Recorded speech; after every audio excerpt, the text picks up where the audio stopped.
This is the Builders Business Success Podcast for builders who want to attract more quality clients who aren't price-focused, eliminate cash flow pressure, and get paid for every quote.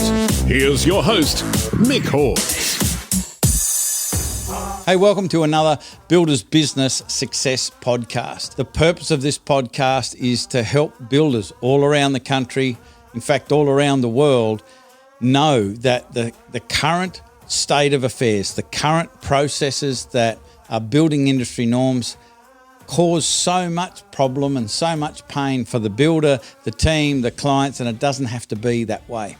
So we're going to share with you a whole bunch of ideas, tools, techniques and tips that we've proven time and time again can change the experience for you, your team member, your customer, make your business more profitable, have more fun and more time freedom being a builder, enjoying the whole process.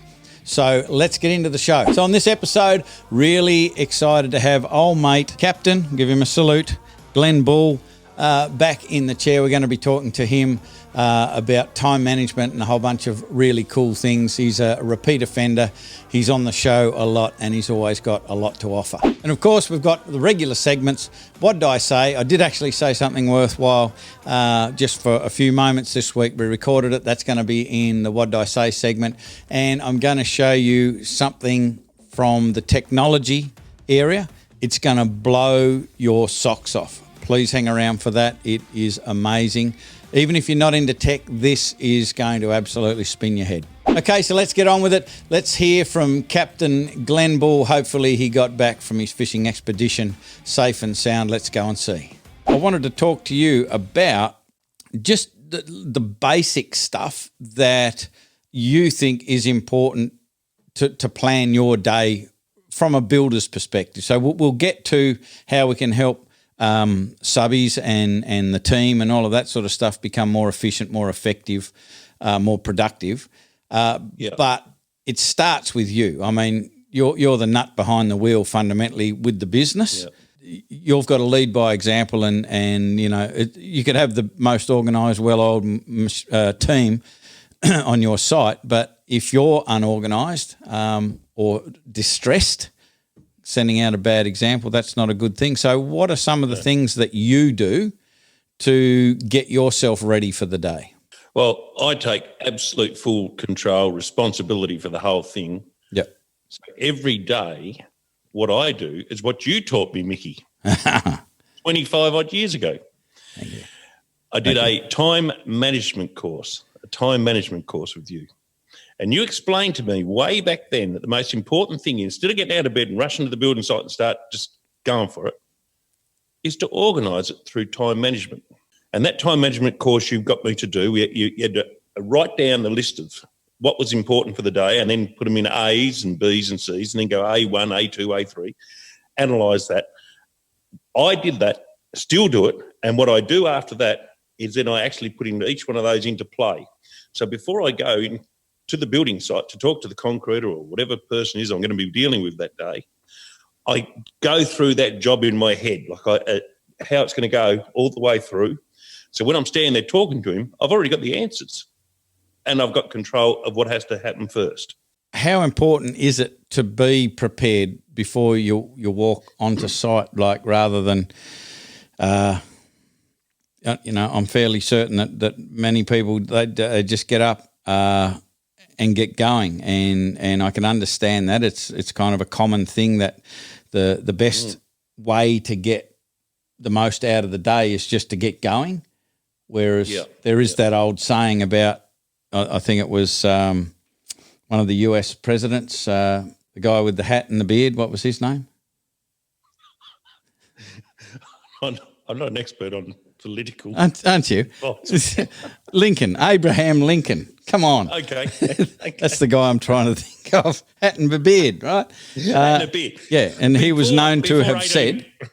Before 1835, all of them had a hat and a beard. Okay, fair point. But he was famous for having said, if I've got 8 hours to chop down the tree, I'm going to spend 7 hours sharpening the axe. And that's a reference to planning. How important is it for you to make sure you know what's going on, you've got a clear understanding of what needs to be done by who, by when, before you walk on there, rather than walking on like a a blank page like everybody else, and they're all looking at you going, what are we doing? And you're working it out on the fly. Well, it's the same. There's a metaphor by Jim Rohn as well. He says you can cut down a tree with a hammer, but it'll probably take 7 days. But if you use an axe, it takes 7 minutes. So I have had different experiences all the time on these sites, and just recently, or perhaps today, let's cut to the chase. Today, I've got some really good guys working for me, but they didn't do the proper planning, so they didn't invest enough time in working out exactly what they were going to do. So they had 4 or 5 guys that were sort of in limbo a little bit. But mind you, these guys are fantastic tradespeople, always do a great job, but they hadn't planned properly. And they just let themselves down a little bit. So I took them to the side after a little while, and we had a bit of a chat, and I worked with them and discussed where we could have sped that up a little bit. And once I gave that information, he said, I wish I'd done that first thing this morning instead of just turning up here and going for it, which is like the metaphor with the hammer. If he'd used a saw, he would have been a lot further in front. It's counterintuitive is what I've kind of found over the years, is it's not it's not the first thing that people tend to think about, as soon as their feet hit the carpet first thing of a morning, is to, I better plan. It's not your first thought. Yeah. Well, I was the same. When a lot of times before I'd spoken to you many years ago, I used to get up and, when I had a joinery shop, and I'd get there, undo the doors, turn the power on, turn the compressor on, not the power on, the compressor on, turn the power, the power for the big multi-frame saw and all the rest of it. I'd never sat there and thought, what am I doing first, and organised my day properly. I'd done it to a certain degree, but not absolutely properly. Whereas now, it's number one. It's absolutely critical. So before I leave, before I go and speak to everyone, I know exactly what we've got to do. Exactly what we're going to do. So do you have a specific method that you follow? I mean, the thing that we teach now is it's a bit more than just the planning. In fact, we teach our black belt members to do a thing called a personal success ritual, which kind of starts off with getting your mind in the right frame first, and then looking at the bigger picture, like what are the bigger goals, and making sure that some of the actions that are directly connected to the bigger goals make it on your list of things to do today. But even just starting with a list of things to do today and having some sort of prioritization system has got to be better than sort of just getting up and going for it. So how do you do it?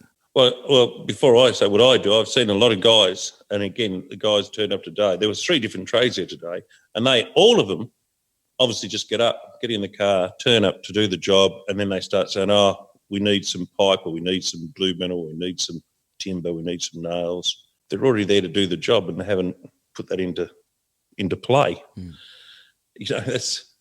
And you watch every different trade. There's a lot of tradespeople out there who do this, by the way, probably better than I do. But there's a lot that don't, and if they want to improve, that's one way you can really improve. I'm doing a development at the moment of 6 terrace houses. I have read those plans like you wouldn't believe. Every day I check where I'm at and where we're going to be for the next 2 weeks, also for the whole stint of the program. But every day I check it and make sure, and then before I even leave, I was up at 5:30, 6 o'clock this morning, because I want to, and I go over exactly what I'm going to do and how it's all going to work. I've already got it absolutely formulated. So when I get to that site, the electricians turn up, the plumber turned up, the builder turned up, the excavators turned up, and the concreting team turned up. I had all the answers. Whatever questions they were going to ask me, I had all the answers so we can keep generating movement on the site. That is the key on every single one of us on these sites. So we're covered fairly, or in a basic way, how important it is for the leader to be organised and to be prepared and not just show up and work it out as it all sort of unfolds. What have you found that's been valuable over your time to be able to help the team that you've got, any sort of direct employees and subcontractors to be able to improve how they plan, how they prepare between the trades to create a more efficient and effective job site. Let's just talk about the last 24 hours because it's really like in my mind. Really, it's an easy memory to bring up. There was a concreting team. There's 6 of them. So there's the main guy and his 5 guys. We're doing 6 terrace houses. So he's boxing up 3 and pulling on the string lines and setting everything up to get it all right. But after several hours, like I said, he was still a little bit mismanaged. Not because he's incompetent, because he hadn't planned it properly. I turned up at lunchtime and I couldn't work out why they couldn't work they should have been. One of their lead guys there was having trouble with a few bits and pieces. I grabbed hold of the plans and I said to him how it should be. He'd been reading the wrong plans, plus he'd only just started reading the plans today. Now, if he'd read those plans before he turned up, he would have known it was the wrong plan. He also would have known exactly the right measurements and where the rebates were and the cuts and the step down the garages. He would have known the whole thing. So when he turned up to start putting the boxing on with his other 5 guys, they would have just been able to do it. He was trying to work it out with 5 men watching him. Mm. If you're struggling to work that out, if you're struggling to program and you've got 5 men working for you, that costs a lot of money. It's a hell of a... So imagine a builder on a building team when he's got his own builder guys and everyone else coming in to work with him. If he hasn't absolutely built that in his head before he starts, he won't be able to nominate who's doing what job. So therefore, you're always slowing down. Once you've actually built the whole thing in your head all the way through, you can plan it properly. And as that old saying goes, we keep proper planning prevents poor performance. Piss poor performance. Proper planning prevents. We're allowed to say piss poor. Oh, 7 Ps. So it does work. I mean, this might sound really silly to a lot of people listening to this podcast, but a lot of people forget it. A lot of people forget it. You have to be absolutely organised before you start the job. You've got to have built in your head. You've got to see the whole thing before you actually start putting it all together, before you start communicating with all the other tradespeople. Yeah. You've got to know the answers. As I said, fortunately, we had the cameras rolling again for that moment, that brief moment in time when I said something worthwhile that's actually worth sharing. So let's hear what I said in what I say. And that's why it's really important to have fairly clear objectives and goals as to what you want to accomplish financially, so you don't just get sucked into I've got to earn. You set yourself an objective that I've got to earn X amount, and so I work hard to earn that, and then at that point I'll then rethink my schedule and perhaps elevate some of the things that I'd put to the side because my priority was to earn the money.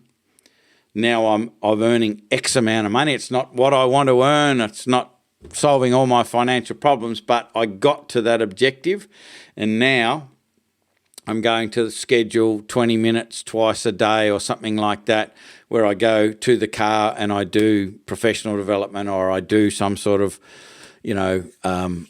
office type, administrative type calls and working things out. Start to think, what do I need to accomplish? What's my financial objective before I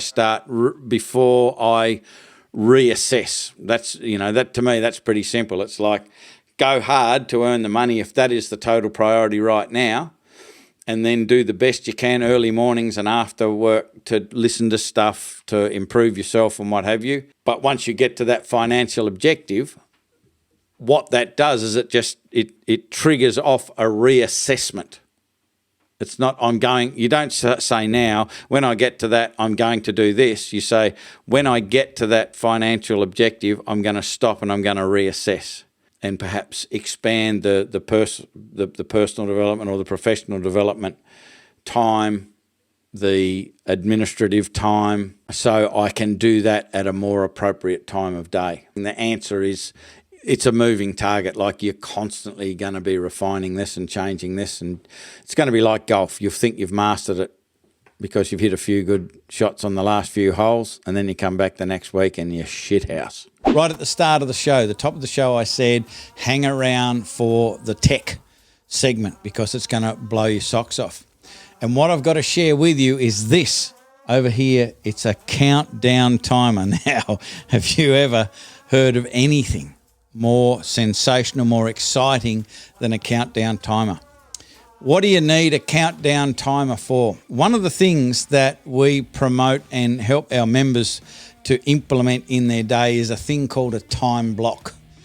Simply, a time block is a chunk of time where you will have an objective to accomplish, but the key with it is you make an appointment with yourself to do this thing. So obviously it's 4 things that are going to make a big difference to your business that you never seem to get around to, because we're always being pushed from pillar to post by other urgencies and distractions and so forth. So get into the habit of creating time blocks for yourself. The key to a time block is, number 1, it has to have a start time, and treat the start time like the plane is leaving. Like, the planes don't hang around and wait for you. So you've got to treat this time block like the plane is leaving. You've got to be prepared with all of your luggage to go when it's time to go.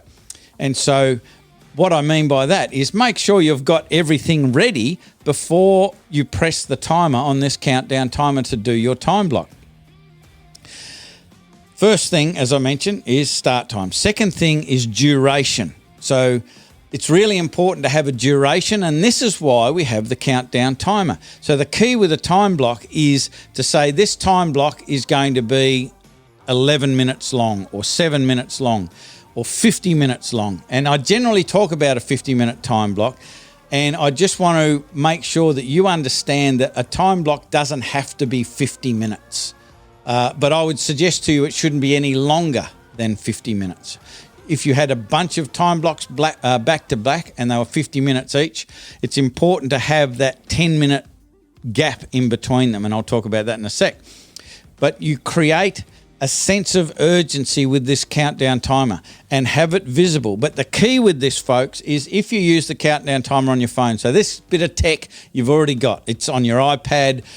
If you're in front of a computer, you can just open one up on a Google browser or whatever you want, and pretty much every phone has one built into it. But the key is turn off the notifications, or put your telephone, if you're using your phone for this, onto flight mode, so you're not getting emails and bings and bells and distractions all the way through this. All you're seeing is these numbers counting down, because something magical happens when you've got this countdown timer. It creates a sense of urgency and a sense of focus.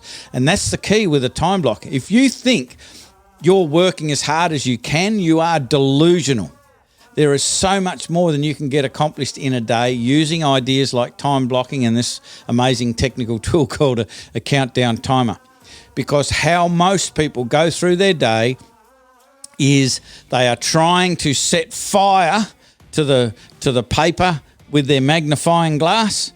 And how do you do that? Well, you get your magnifying glass and you get the beam of light from the sun into a very fine beam, and then people start waving it around like you just don't care, right? And that doesn't get the fire started. You've got to get the bloody magnifying glass and hold it still, and then the fire starts. And that's the same with our concentration. So with a time block, you turn off your phone, put it on airplane mode, turn off your email notifications if you're using a computer, get rid of all of the distractions, and you can get more done in 10 minutes using this process than you could ever get done in an hour or more using the process that most people use, waving their magnifying glass around.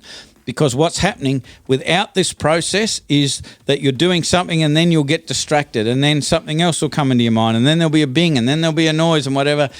And that's the whole metaphor of waving your magnifying glass around. Every person has the ability to concentrate and focus. And when you get into that zone, your work can be super high quality, and you'll get so much more done in a shorter space of time. But it takes a little moment, perhaps a minute or so, to get into that zone. And the way that most people set up their day and go through their processes is they never give themselves that amount of time to get into that zone. And so I'm suggesting to you, grab yourself a countdown timer, schedule time blocks, Make sure you've got a start time, a duration. That's the purpose of the countdown timer. It creates that sense of urgency. And the very last thing is that you need to give yourself a reward. Traditionally, if you're doing a 50-minute time block, you need to give yourself a 10-minute reward. And that means it needs to be something that you absolutely enjoy, love doing. It makes you super happy. Don't go 50-minute time block and you go, well, I've got 10 minutes, I'll do a bit of work. That's not a reward. That's like throwing the stick for the dog. It brings it back, it's all happy, drops it at your feet and you kick it in the head.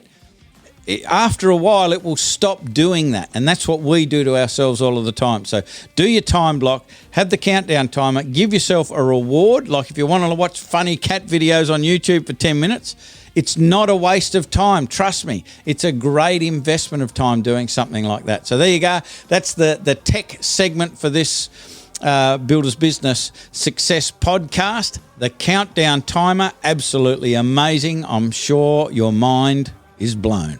Interesting thought. Just popped in because we had a discussion with some black belt members this morning. We were, since the whole COVID thing hit, we've been putting on Q&A support conversations every single day of the week, just to keep the conversation going, keep people in the right frame of mind, share wins, share ideas, It's just fantastic the way that they share ideas and keep each other motivated and moving forward.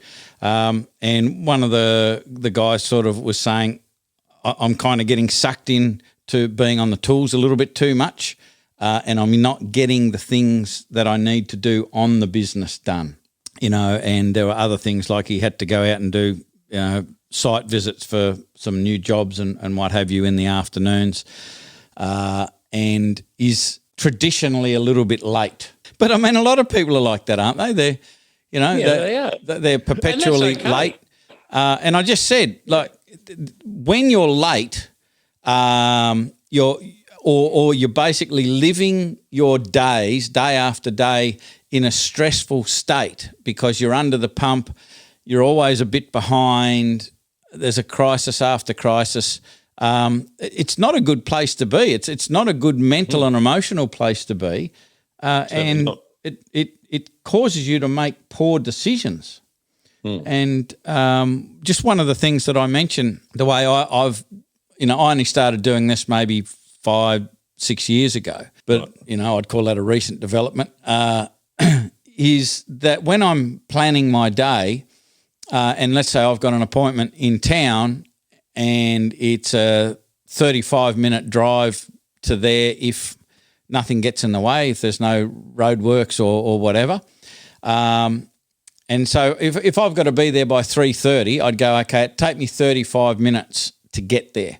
And I try to live by Vince Lombardi time, which is a famous American football coach that used to run his watch 10 minutes forward and live by it. So he'd always arrive 10 minutes early everywhere or whatever. And I took that on board 30 years ago.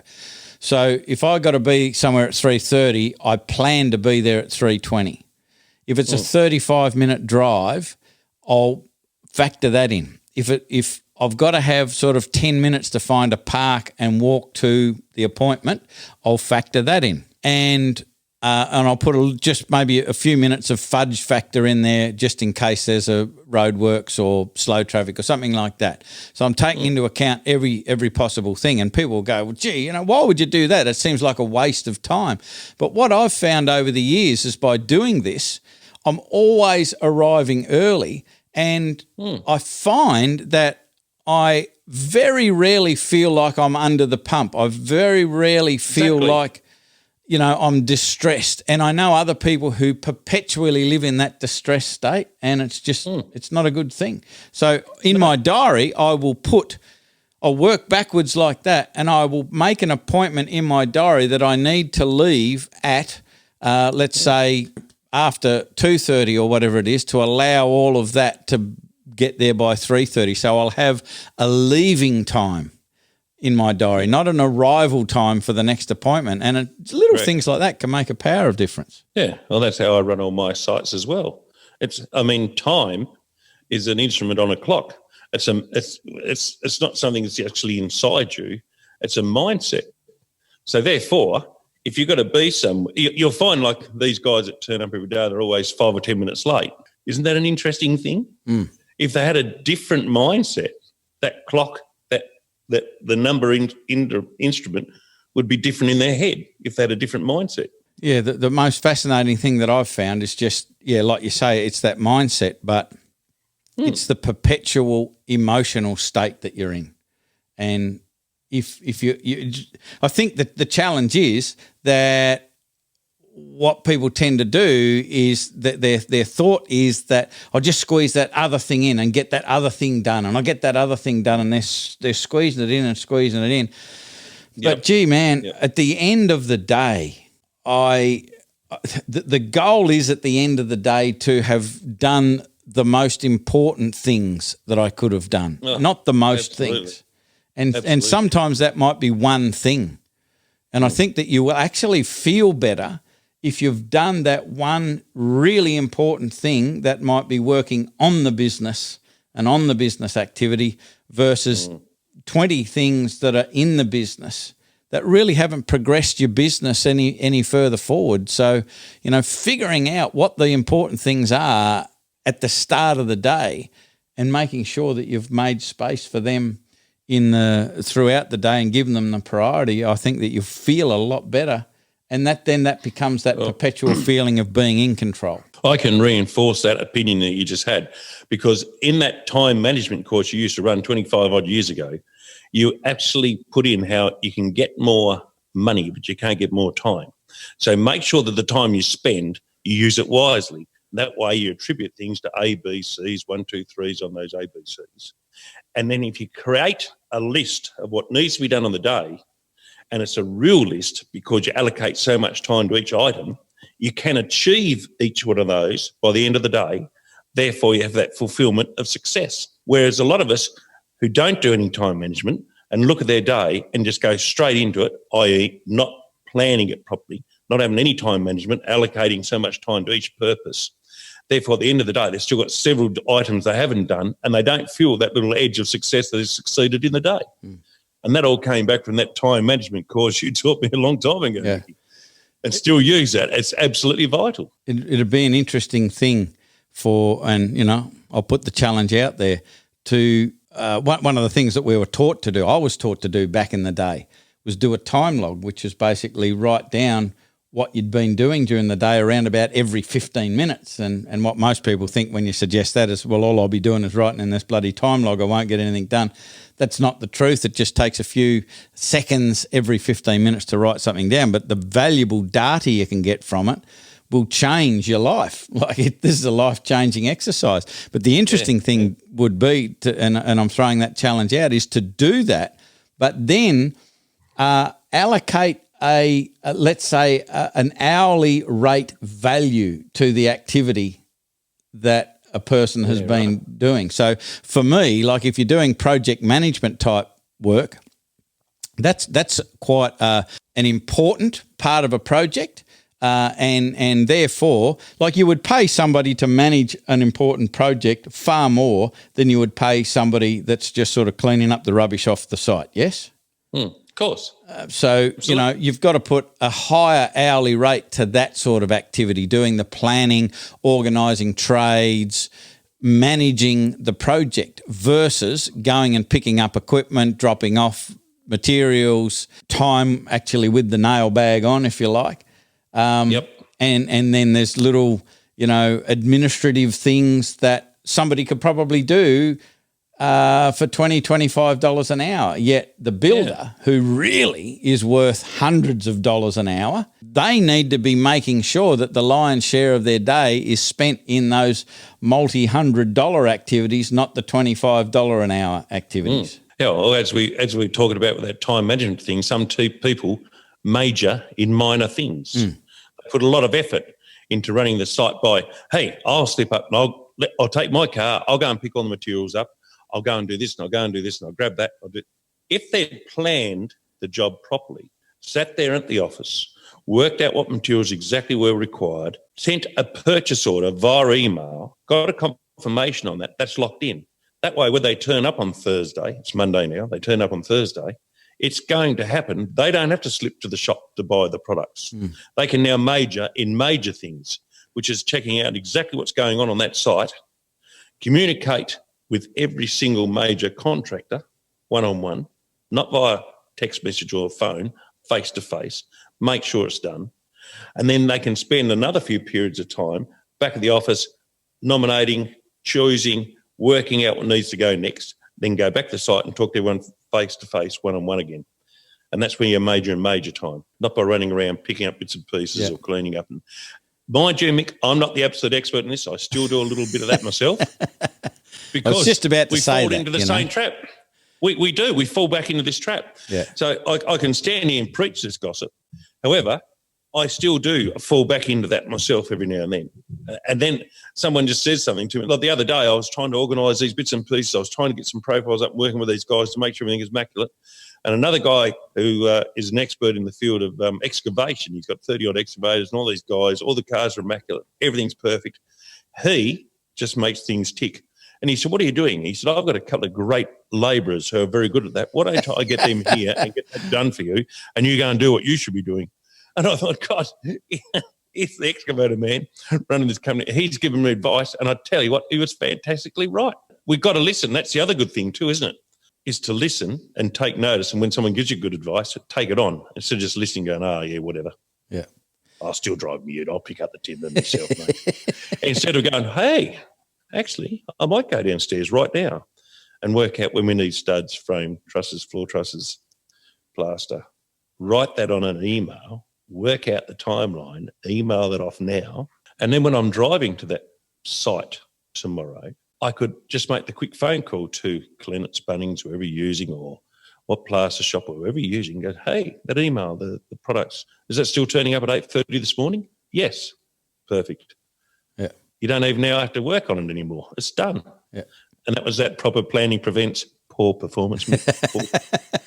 It was just interesting when you said, you're not just preaching this and you do it all perfectly all of the time. I had exactly the same thought. And folks, please understand that what we're trying to do and what I try to do with all of these episodes is to give you something to think about, perhaps challenge the status quo and look at better ways of doing things. And not for a moment, I don't think either of us are standing here, all high and mighty saying we get it right all the time. Oh, no way. The biggest room in the world's the room for improvement, Glenn, isn't it? Thank you very much. What a lovely message. So there you have it, another episode of Builders Business Success Podcast. Always like to finish this off with a takeaway. One of the things we talked about with Glenn is time management or self-management. And one really simple thing that you can do that I would like you to take away and start doing this, because in essence, time management isn't getting stuff done. It is managing your emotional state, because when you do better, you'll feel better. And when you feel better, you'll do better, and you go on this upward spiral. But the opposite is also true. So when you don't feel so good, you don't do so good. And when you don't do so good, you don't feel so good, and you go on this downward spiral. So it is all about doing things that cause you to feel good. And if you're constantly running behind and you're late and there's pressure on you, you don't feel good, which causes you not to perform well. And so here's the little thing that I'd like you to take away from here is when you are scheduling your day and you've got an appointment or you've got to be somewhere at a certain time, use Vince Lombardi time for a start, right? Vince Lombardi, amazing American football coach, and he would set his watch 10 minutes early and he would live as if that was the real time. So he would always show up at places 10 minutes early. And even if you were 5 minutes late, you're still 5 minutes early. So use Vince Lombardi time. So I'll do that. But also if I have an appointment, I'll figure out how long does it take to get there. I'll even consider how long is it going to take to find a park and walk to wherever I need to get to. And that brings me back to the point at which I need to leave the office, for instance, or leave where my current destination is. And I will put that in the diary as an appointment to leave for the next appointment. Hope that makes sense. please start to implement this into your day, because what will happen is you're going to start showing up everywhere early. You're going to feel super on top of things, super organised. And when you start to feel good, you'll start to do good. So as always, I hope we've answered a whole bunch of questions. I also realise in the pursuit of answering questions, we create more. And I want to help you with any questions that's come up through this episode. Anything that you've thought, hey, that's really cool, but how do I do this? How will I do that? If you've got questions you want to ask, I'm more than happy to answer them for you. Love to jump on a call, find out where you are with your building business and help you take it to another level and get some of these common problems that most builders have in their building business out the way. How do you do that? All you need to do is schedule a call. So if you're watching this on our website, there's a button underneath the video. Just hit the button. Takes you to a short form. Fill that out. We'll be on a call before you know it. If you're listening to this on Spotify or iTunes or any of the podcast platforms, all you need to do is navigate to buildersbusinessblackbelt.com.au. All of the buttons will be right in your face as soon as you hit the website. There's a big orange button there that says schedule a call. Same deal. Hit the button, fill out the form. We'll be on a call before you know it. Hope you really enjoyed this episode of Builders Business Success Podcast. Be looking forward to talking to you in the next episode. I'm Mick Hawes, Builders Business Black Belt. Bye for now. Okay, that's the podcast. If you have a question or want to know how Mick can help with your building business, email your request to mick@buildersbusinessblackbelt.com.au. Do it now.